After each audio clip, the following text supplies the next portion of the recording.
Good morning बच्चों। आज का हमारा टॉपिक है डिफ्रैक्शन ऑफ लाइट। टॉपिक का नाम है डिफ्रैक्शन ऑफ लाइट, अर्थात प्रकाश का विवर्तन। ठीक है। इससे पहले हम लोगों ने पढ़ा इंटरफेरेंस ऑफ लाइट, यानी प्रकाश का व्यतिकरण। तो इंटरफेरेंस ऑफ लाइट को प्रूफ करने के लिए यंग ने डबल स्लिट एक्सपेरिमेंट किया था। यंग ने डबल स्लिट एक्सपेरिमेंट क्यों किया था? उसने डबल स्लिट एक्सपेरिमेंट के माध्यम से इंटरफेरेंस घटना को उन्होंने एक्सपेरिमेंटली प्रूफ करके दिखाया। ठीक है। तो आज हम लोग पढ़ते हैं डिफ्रैक्शन ऑफ लाइट। यहां पर देख सकते हैं सोर्स ऑफ लाइट जो है उसको हमने कहा रखा है इन्फिनिटी पर। ठीक है। और यहां पर सिंगल स्लिट का इस्तेमाल किया गया है। डिफ्रैक्शन में डबल स्लिट नहीं लेते हैं, डिफ्रैक्शन में हम लोग सिंगल स्लिट लेते हैं, जबकि इंटरफेरेंस में हम लोग क्या करते हैं, डबल स्लिट का इस्तेमाल करते हैं। और यहां पर पीछे स्क्रीन है, यानी पर्दा। ठीक है। तो जब सोर्स हमारा इन्फिनिटी पर होगा तो जो लाइट आएगा वो पैरेलल बीम आएगा। आप पढ़े होंगे कि अगर प्रकाश का स्रोत अनंत पर स्थित हो तो वहां से आने वाली किरणें समांतर आती है। तो यह पैरेलल बीम जब इस स्लिट से होकर जाएगा, ये जो स्लिट है, स्लिट का मतलब छोटा छिद्र होता है, इससे होकर जाएगा तो इस लाइट को सीधा ऐसे जाना चाहिए, क्योंकि रे हमेशा स्ट्रेट लाइन में चलता है। ये ऐसे जाएगा तो आपका यहां से यहां तक लाइट आएगा। बाकी ये पॉइंट को अगर हम मान लें ए और इस पॉइंट को मान लें बी, ठीक है, तो ए से लेकर बी तक का जो पार्ट है, इस पार्ट में क्या होगा, लाइट होगा। लेकिन ए के ऊपर का जो पार्ट है, ए के ऊपर का जो पार्ट है, ये क्या होना चाहिए, बिल्कुल अंधेरा। इसको कहते हैं geometrical shadow. Geometrical shadow reason Hindi में कहेंगे। ज्योमेट्रिकल को हिंदी में क्या कहते हैं, ज्यामितीय। शैडो का मतलब होता है छाया, रीजन का मतलब होता है क्षेत्र। तो ऊपर अंधेरा होना चाहिए, किसके ऊपर, ए पॉइंट के ऊपर। और बी पॉइंट के नीचे जो है ये भी अंधेरा होना चाहिए, यानी there should be no any light above point A and below point B. Geometrical shadow region. इसीलिए ए के ऊपर वाले पार्ट को, ये जो स्क्रीन आपने लगाया है, इस स्क्रीन के बिंदु ए के ऊपर वाला जो पार्ट है ये बिल्कुल अंधेरा होगा, क्योंकि रे ऑप्टिक्स के अकॉर्डिंग लाइट बिल्कुल स्ट्रेट चलता है। तो अगर लाइट सीधा चलता है तो ये जो स्लिट है, इस स्लिट से होते हुए जब लाइट आएगा तो यह स्क्रीन के ए से बी इसी पार्ट में लाइट होगा। बाकी ए के ऊपर अंधेरा, बी के नीचे भी अंधेरा। ज्योमेट्रिकल शैडो रीजन होना चाहिए, यानी ऊपर भी ज्यामितीय छाया क्षेत्र बनेगा, नीचे भी ज्योमेट्रिकल शैडो रीजन बनेगा। ठीक है। लेकिन ऐसा होता नहीं है। ऐसा देखा गया है कि लाइट जब इस स्लिट से होकर गुजरेगा तो यहां पर यह फैल जाता है। इस कॉर्नर पे आके, ये जो कॉर्नर है, कॉर्नर का मतलब कोना होता है, इस कॉर्नर और इस कॉर्नर पर आकर लाइट क्या होता है, फैल जाता है। ये स्प्रेड हो जाता है लाइट। और इस तरह से जहां लाइट नहीं जाना चाहिए वहां भी लाइट जाता है। मान लो ये पॉइंट सी है और इस पॉइंट को मान लो डी। ठीक है। तो लाइट हमारा कहां से कहां तक अब आ गया, सी से लेकर डी तक। जबकि रे ऑप्टिक्स के अकॉर्डिंग लाइट कहां से कहां होना चाहिए, ए से बी तक। तो ये जो घटना है कि लाइट जब भी किसी कॉर्नर पॉइंट से पास होता है तो वहां पर लाइट क्या होता है, फैल जाता है। इसी घटना को हम डिफ्रैक्शन ऑफ लाइट कहते हैं, अर्थात प्रकाश का विवर्तन कहते हैं। इसका मतलब, डिफ्रैक्शन का मतलब क्या हो गया कि जैसे मान लीजिए ये लाइट है, ठीक है, यहां पर मान लीजिए एक शार्प कॉर्नर है, यानी ये जो कोना है ये मान लीजिए एक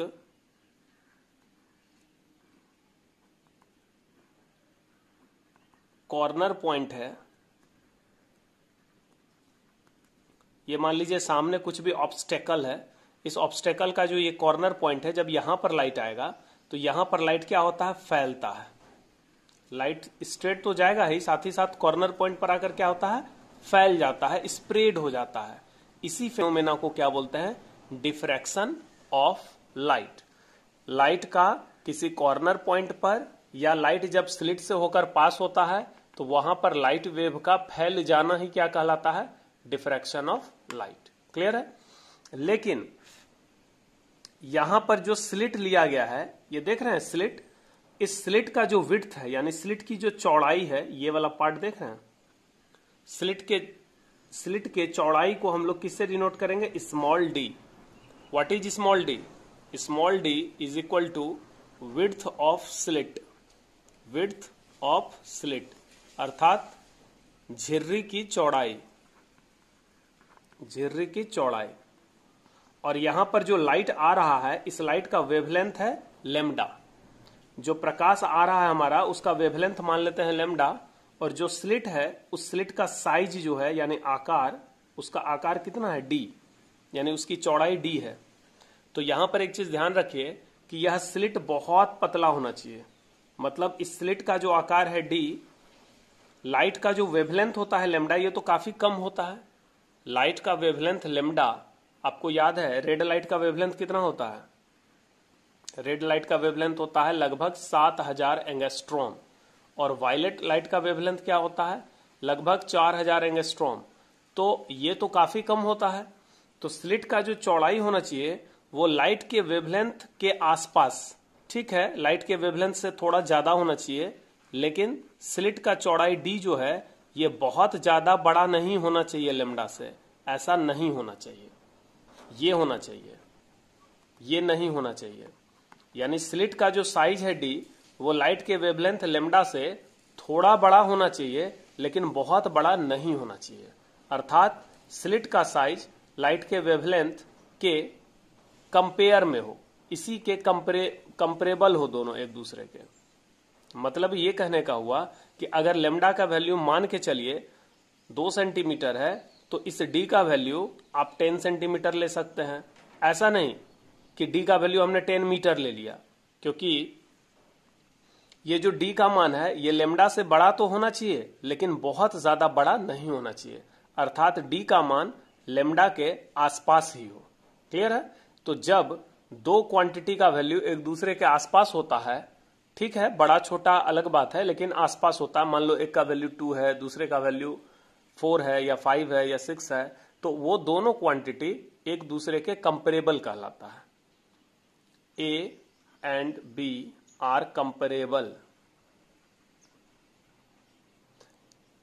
ए और बी दो क्वांटिटी है, ये दोनों कंपेरेबल कब होगा, जब ए ग्रेटर देन बी या बी ग्रेटर देन ए हो, लेकिन A very very greater than B ना हो। अर्थात ए और बी का मान आसपास हो, लगभग बड़ा छोटा हो, लेकिन दोनों का वैल्यू में बहुत ज्यादा फर्क ना हो।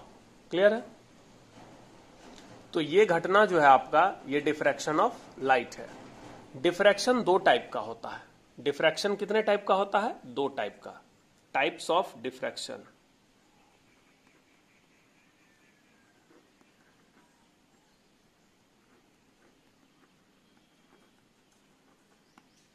विवर्तन के प्रकार।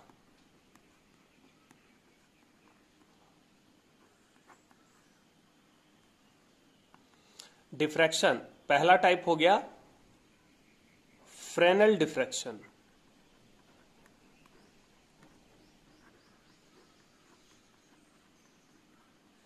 इसको हिंदी में कहते हैं फ्रेनेल का विवर्तन, फ्रेनेल का विवर्तन। यहां एस जो है वो साइलेंट है, पढ़िए तो FRE, फ्रे एनियल नेल, फ्रेनेल्स डिफ्रैक्शन। दूसरा है फ्रॉनहोफर्स डिफ्रैक्शन।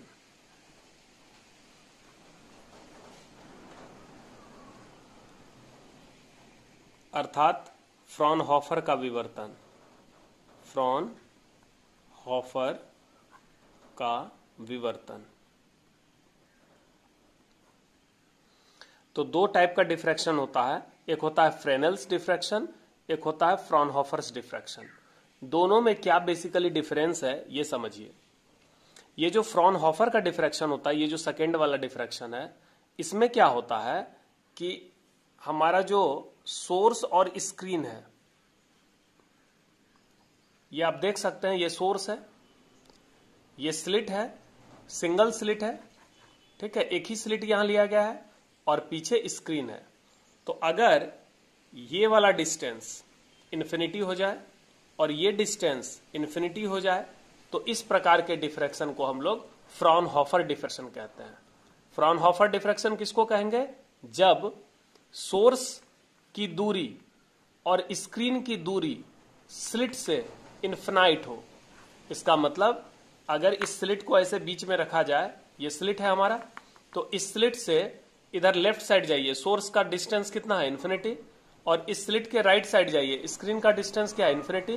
तो अगर हमारा सोर्स और स्क्रीन दोनों इस स्लिट से इन्फिनाइट डिस्टेंस पर हों, ठीक है, तो इस तरह के डिफ्रैक्शन को हम क्या बोलेंगे?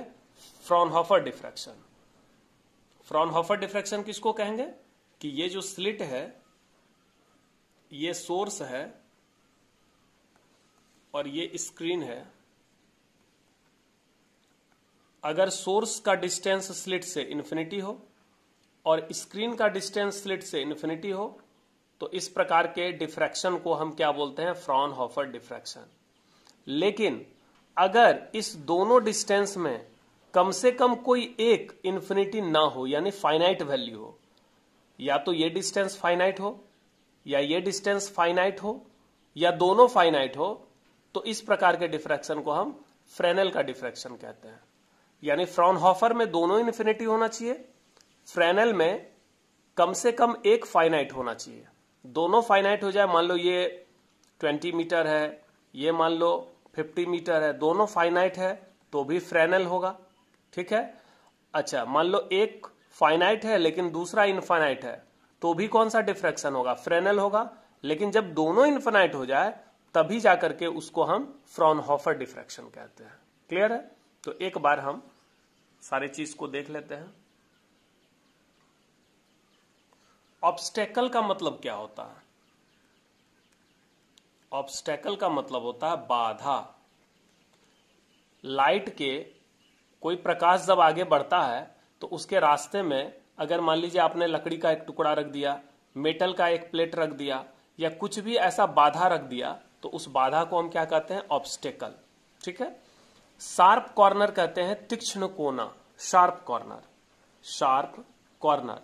तो अगर मान लीजिए कोई ऑब्स्टेकल है जिसका शार्प कॉर्नर है, उस कॉर्नर पर लाइट जब पड़ेगा तो वो क्या होता है? वो फैलता है। यही घटना आपका क्या कहलाता है? Diffraction of light. डिफ्रैक्शन के कारण क्या होता है? जैसे आपने पढ़ा था कि इंटरफेरेंस में जब हम लोग डबल स्लिट लेते हैं, यंग्स डबल स्लिट एक्सपेरिमेंट में आपने पढ़ा था कि वहां पर ब्राइट और डार्क फ्रिंज बनता है। क्लियर है? उसी प्रकार डिफ्रैक्शन में भी ब्राइट और डार्क फ्रिंज बनता है। बिल्कुल इंटरफेरेंस में जैसे ब्राइट डार्क फ्रिंज बनता है वैसे डिफ्रैक्शन में भी ब्राइट और डार्क फ्रिंज बनता है। लेकिन फर्क है, क्या फर्क है? देखते हैं।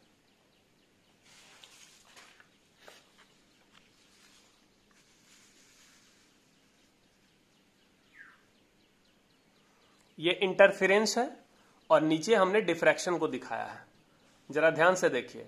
इंटरफेरेंस में हम लोग यंग्स डबल स्लिट एक्सपेरिमेंट में हम लोग डबल सोर्स दो स्लिट लिया था, S1 S2, यही है डबल स्लिट। यहां पर स्क्रीन है, ये सोर्स है, सोर्स के ठीक सामने वाला जो पॉइंट स्क्रीन पर है O, ये सेंट्रल पॉइंट है। और इसी O पॉइंट पर क्या हुआ था?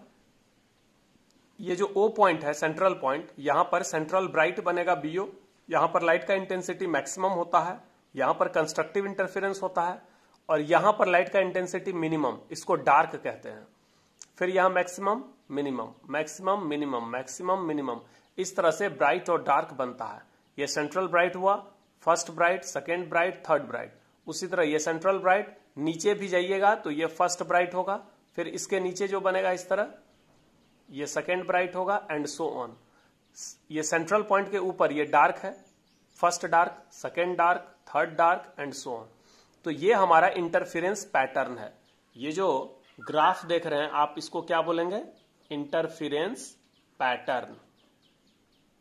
पैटर्न का मतलब डिजाइन होता है, ये जो डिजाइन मिल रहा है ग्राफ का pattern, this is called interference pattern. Clear है?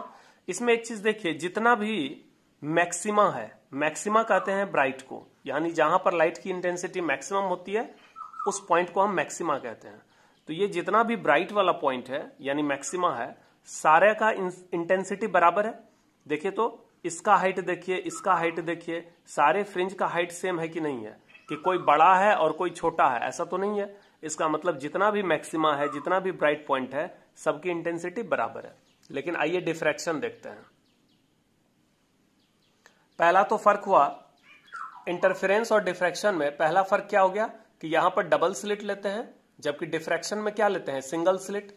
यहां पर देख सकते हैं ये सिंगल स्लिट है, सोर्स है, स्क्रीन है, जबकि यहां पर क्या है, डबल स्लिट है, सोर्स है, स्क्रीन है।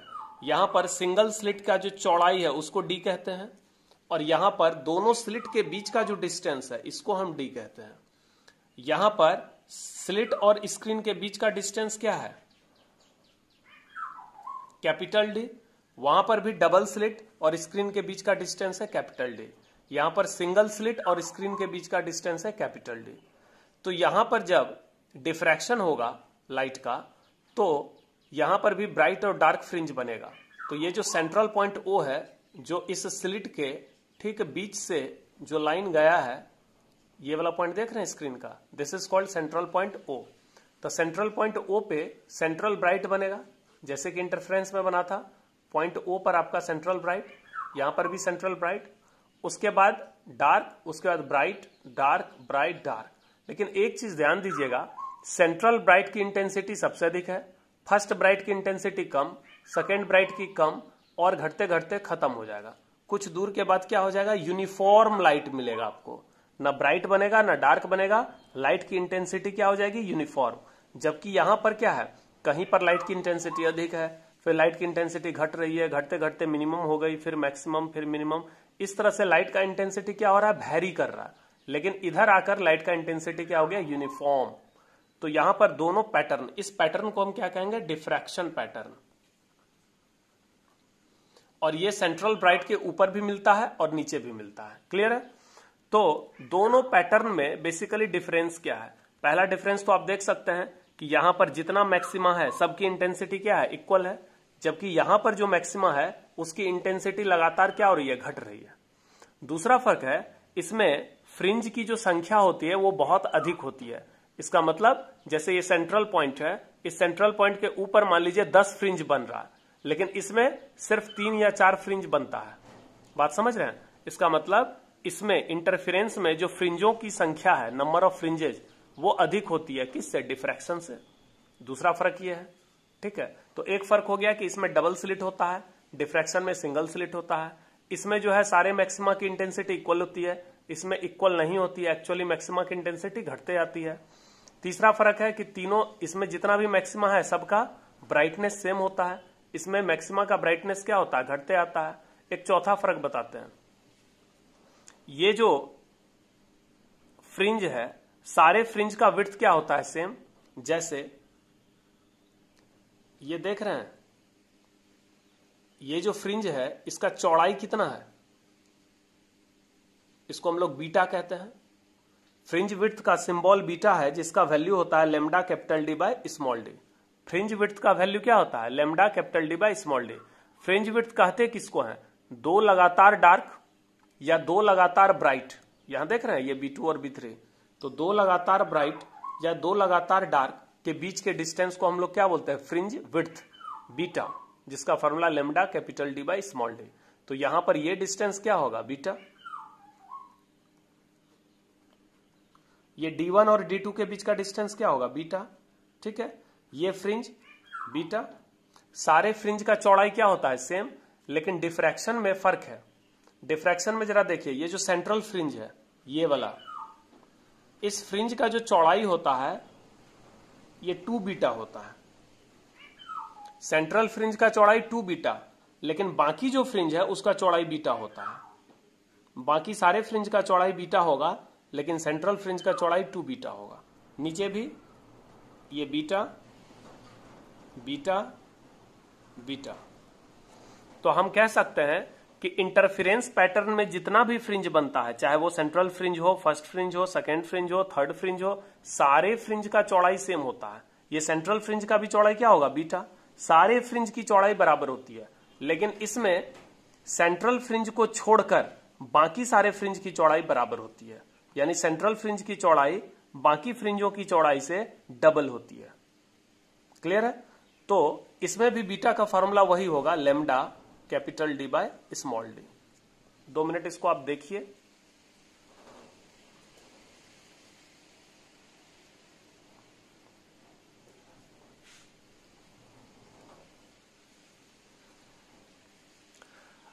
अच्छा, यंग्स एक्सपेरिमेंट में हम लोगों ने डिस्कस किया था position of bright and dark fringe.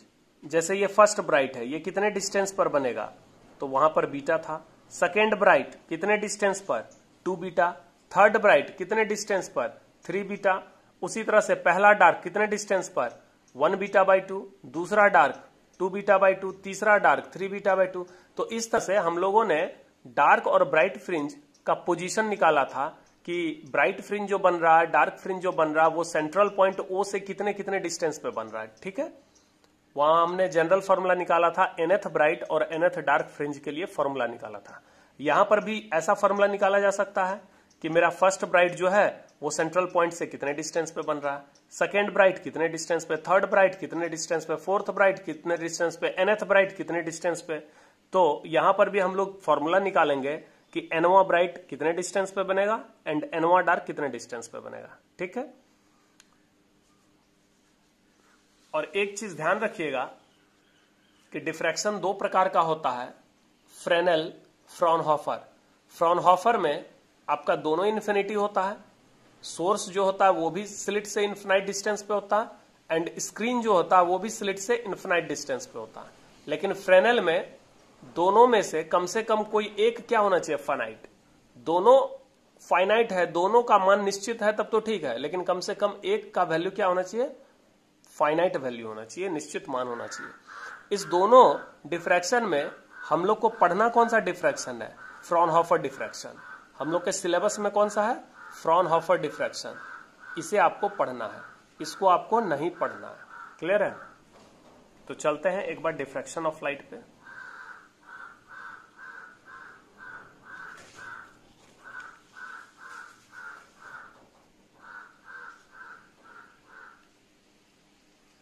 हमारा टॉपिक यहां से स्टार्ट हो गया, डिफ्रैक्शन ऑफ लाइट, प्रकाश का विवर्तन। ये देखिए सोर्स है जो कहां रखा हुआ है, इन्फिनिटी पर। सोर्स हिंदी में स्रोत कहते हैं। ये पैरेलल बीम आ रहा है, ये आपका स्लिट है, स्लिट का चौड़ाई कितना है, स्मॉल डी। ये रे को कहां जाना चाहिए, एकदम स्ट्रेट सीधा ऐसे आना चाहिए, यानी लाइट जो है ए से बी तक ही आना चाहिए। लेकिन लाइट यहां पर आकर क्या हो गया, स्लिट का जो 2 कॉर्नर पॉइंट है, अपर corner point, lower corner point, यहां पर लाइट आकर फैल गया।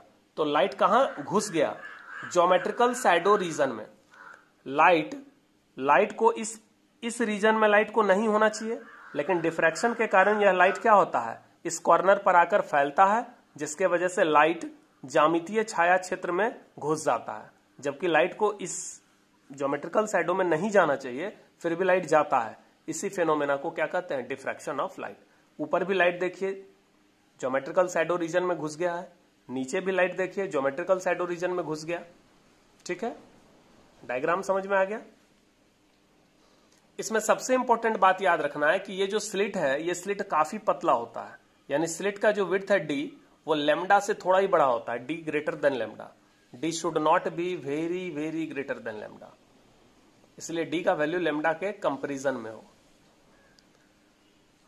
The phenomenon of bending of light, bend का मतलब होता है मुड़ना। किसका मुड़ना, लाइट का मुड़ना। फेनोमेनन का मतलब घटना।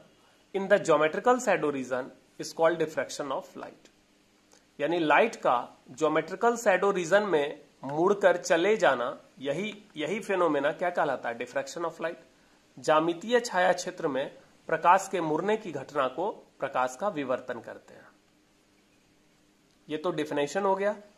डिफ्रैक्शन पैटर्न, डिफ्रैक्शन का जो पैटर्न बनता है स्क्रीन पर, यानी मैक्सिमा और minima, can be seen on the screen if size of the slit यानी ये जो डी है is comparable to the wavelength of light lambda, that is D should be greater than lambda, D should not be very very greater than lambda.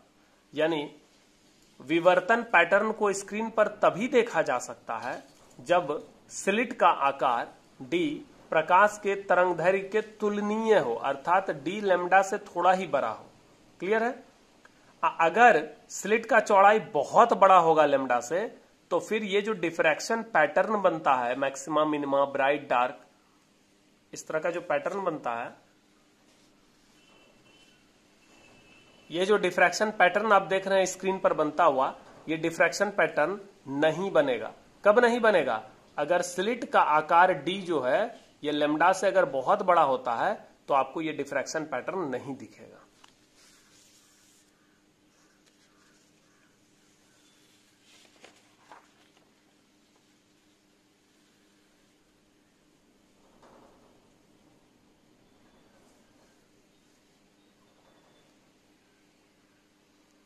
Types of diffraction, विवर्तन के प्रकार। There are two types of diffraction, विवर्तन दो प्रकार के होते हैं। First है Fresnel diffraction. If either source और स्क्रीन और both are at finite distance from slit, then such a diffraction is called Fresnel diffraction. यदि सोर्स या स्क्रीन या दोनों स्लिट से निश्चित दूरी पर हो तो इस प्रकार के विवर्तन को फ्रेनेल का विवर्तन कहते हैं। ये तो हम समझा चुके हैं। Fraunhofer's diffraction. If both sources and screen are at infinite distance from the slit, यानी स्लिट तो बीच में होता है, तो स्लिट से सोर्स और स्लिट से स्क्रीन दोनों का डिस्टेंस क्या होना चाहिए? Infinite. Then such a diffraction is called Fraunhofer's diffraction. यदि सोर्स तथा स्क्रीन दोनों स्लिट से अनंत दूरी पर स्थित हो तो ऐसे विवर्तन को फ्रॉनहोफर का विवर्तन कहते हैं। ठीक है, तो आज हम लोगों ने यहां तक पढ़ा। नेक्स्ट क्लास में हम लोग पढ़ेंगे फ्रॉनहोफर्स डिफ्रैक्शन।